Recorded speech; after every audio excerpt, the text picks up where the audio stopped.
নমস্কার বন্ধুরা, আমি প্রিয়াঙ্কা। আমার আরো একটি নতুন ব্লগে আপনাদের সবাইকে স্বাগত জানাই। আশা করি আপনারা খুব ভালো আছেন, আমরাও বেশ ভালো আছি। আর এখন বাজে সকাল 8টা, আপনাদেরকে সঙ্গে নিয়ে ব্লগটা শুরু করলাম। আজ হচ্ছে বৃহস্পতিবার মানেই নানা রকমের ঘরের কাজ। তাই ঘরের কাজে আগে হাত দেওয়ার আগে ভাবছি 1 কাপ চা বানিয়ে খেয়ে নিয়ে মুডটাকে ফ্রেশ করে নিই। সকালে ঘুম থেকে ওঠার পরে মুখ হাত পা ধুয়ে নিয়ে যতক্ষণ না 1 কাপ চা খাওয়া যায় ততক্ষণ যেমন লাগে শরীরের মধ্যে কুড়িয়ামি যে ভাবটা থাকে সেটা দূর হয় না। 1 কাপ চা খেয়ে নিলে পুরো মাইন্ড ফ্রেশ আর কাজও ভালো হয়। আজকে বৃহস্পতিবার তাই একটু সকালে তাড়াতাড়ি উঠেছিলাম।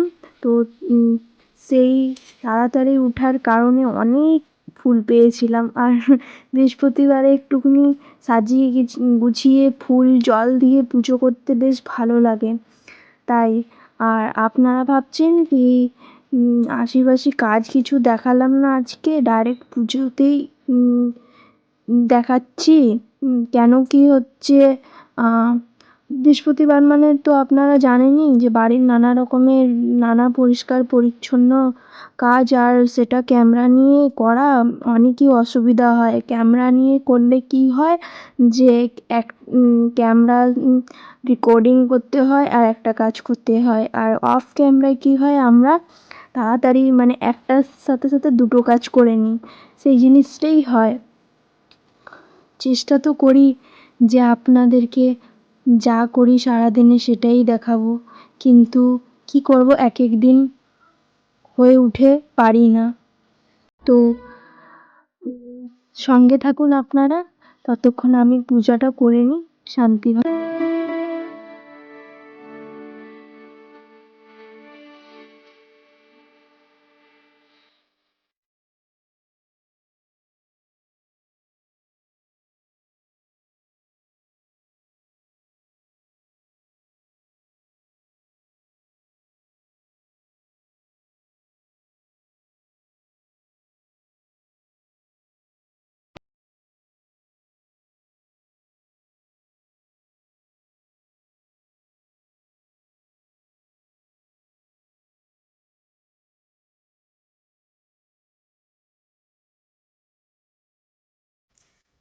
এখন বেলা প্রায় 11টা বাজে, তাই ভাবছি দুপুরের রান্নাটা তাড়াতাড়ি করে নিই। কেন কি এখন যেই পরিমাণে রোদ আর গরম দেয়, যতটা বেলা এগিয়ে যায় সেই রান্না করতে ভীষণ কষ্ট হয়। তাই তাড়াতাড়ি করে রান্না করে নেব।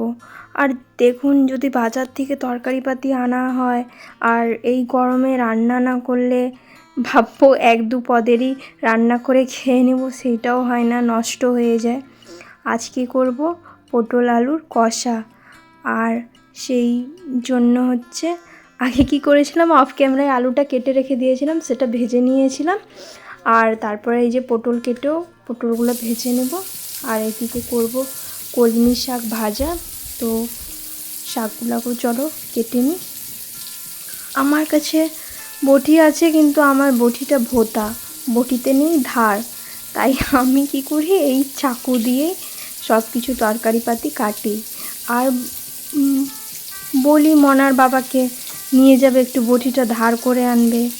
আর বলা হয় নাকি ছোট ছোট কাজগুলাই মানুষের মনে থাকে না, সেই জিনিসটাই হয়।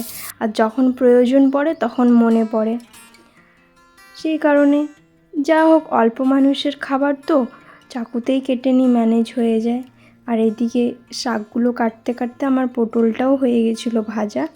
আলু পটল ভাজা হয়ে গেছে। এবার একটু তেল বেঁচে গেছিলো আলু পটল ভাজার, তো কালকে সন্ধ্যাবেলায় মাছ এনেছিল ওর বাবা, তো কিছুটা রান্না করেছিলাম, সেটা শ্যুট করিনি, আর কিছুটা রেখে দিয়েছিলাম। তো সেইটাকে আজকে ভাবছি একটু সর্ষে বাটা দিয়ে মাখা মাখা করে নেব। তো পটল কষাটা আগে করে নিই। আলু পটলগুলো ভাজা হয়ে গেছিলো, তো আরেকবার কড়াইটাকে ধুয়ে নিয়ে নতুন করে তেল দিয়ে, কেন কি সেই পোড়া তেল দিয়ে রান্নাটা করলে না তরকারির একটা কেমন তেতো তেতো ভাব লাগে। সেই কড়াই ধুয়ে নতুনভাবে তেল দিয়ে আলু পটলের তরকারিটা করে নিলাম। বেশি কিছু দিইনি, ওই আদা রসুন বাটা আর হলদি গুঁড়ো আর জিরে গুঁড়ো আর ধনে গুঁড়ো আর একটুখানি মিক্স মশলা দিয়ে বেশ পটলটাকে এই যে কষা কষা রান্না করে নিলাম। তারপরে ওই আদা জিরে বাটাটা ছিল, অল্প একটু বেঁচে গেছিলো, তো বেশিটা দিলে মশলাটা বেশি হয়ে যেত পটলে, সেই কারণে একটুখানি রেখে দিয়েছিলাম। আর আলাদা করে সরষা বেটে নিয়েছিলাম। ওই মশলা আর সরষাটা দিয়ে হালকা, সরষা বেশি ভাজলে আবার খেতে তিতো লাগে, সেই কারণে সরষাটা বেশি ভাজবো না। আর একটু দিয়ে দেবো এর মধ্যে হলদি গুঁড়ো আর লঙ্কা গুঁড়ো আর কেটে রাখা টমেটো দিয়ে ভালো করে নাড়াচাড়া করে হালকা ভেজে নিয়ে মশলাটাকে দিয়ে দিলাম জল। বেশি জল দিইনি, যেহেতু মাখা মাখা করব সেই কারণে। আর হচ্ছে মেয়েকে নিয়ে রান্না করলে না এইদিকে ওকে খেলনাপাতি দিই, তারপরে ও কি করে জিনিসপত্র নিয়ে আমার রান্নার জিনিস নিয়ে ছড়িয়ে ছিটিয়ে দেয় চারোদিকে। তো রান্নাঘরটা না প্রচণ্ড নোংরা হয়, আর ও যদি ঘুমিয়ে যায় যদি করে তাহলে পরিষ্কার পরিচ্ছন্ন করেই হয়। কিন্তু সব দিন তো আর সমান থাকে না মানুষের, কোনো দিন ও ঘুমিয়ে যায়, কোনো দিন ঘুমায়নি। আর যেহেতু ওকে ঘুম পাড়িয়েই এসেছিলাম একটু রান্না করব বলে, কিন্তু কারেন্টটা এত ডিস্টার্ব করে গরমের দিনে কী আর বলবো বন্ধুরা। তাই হচ্ছে ও ঘুমিয়ে 5 মিনিটও হয়নি চলে গেল কারেন্ট। আর লোডশেডিংয়ের কারণে হচ্ছে হাত পাখা দিয়ে আমি ওকে হাওয়া করব না এদিকে আমি রান্না করব, তাই ও ঘুম থেকে উঠে গেল। তো একটু কাঁদছিল, তাও ওকে ভুলিয়ে ভালিয়ে ওইখানে সামনেই পাশে বসিয়ে নিয়ে আমি রান্নাটা করে নিয়েছিলাম। আর রান্না করার পর রান্নাঘরটা অনেকই নোংরা হয়েছিল, আপনারা তো দেখলেন। সেইটাকে ভালো করে গুছিয়ে গাছিয়ে পরিষ্কার পরিচ্ছন্ন করে নিচ্ছি। কি করব, সকালবেলায় একবার রান্নাঘর পরিষ্কার করতে হয়, আরও রান্না করার পরে পরিষ্কার করতে হয়। যেহেতু রান্নাঘরটা অনেক ছোট, ওইটুকু জায়গার মধ্যে সব কিছু কাটা বাটা A to Z জিনিস করতে করতে রান্নাঘরটা অনেকই নোংরা হয়ে যায়। তারপরে মেয়েও থাকে সঙ্গে, খেলাধুলা করে, ওই জায়গাটার মধ্যে আরও নোংরা হয়। বেশ রান্না বান্না করে রান্নাঘরটা পরিষ্কার করে নিয়েছিলাম। সকালে কাঁচা জামা কাপড় এত যে রোদের তাপ, সেগুলো হয়ে গেছিলো শুকনো, সেগুলোকে তুলে নিয়ে গুছিয়ে নিয়েছিলাম। কটা সিং? একটা, দুটো, তিনটে, চারটে। তুমি কিছু বলতে চাও? হ্যাঁ, মাথায় এগুলো কি কি সিং? হ্যাঁ,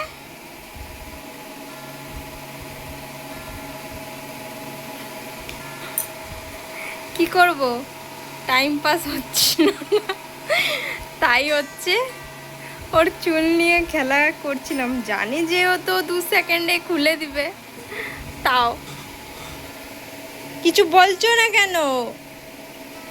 হ্যাঁ, এই যে এইদিকে